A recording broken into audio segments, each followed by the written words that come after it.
দর্শক দয়া করে বাহির থেকে আপনারা বলগুলো থ্রো করবেন না। আমাদের যারা ভলেন্টিয়ার দায়িত্বে রয়েছেন তারা কিন্তু অবশ্যই বলগুলো কুড়িয়ে তারা মাঠে আনবেন। সাবেক ফুটবলার লিগকে অনেক পরিশ্রম করছেন।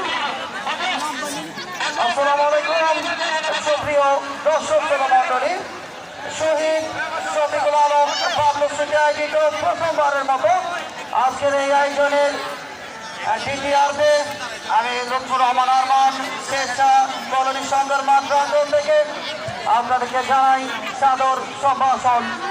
এখনো পর্যন্ত খেলার ফলাফল অগ্রগতি হয়েছে এবং মামুন ফেব্রিকেশন 0 দলে হয়ে একমাত্র গোল করেন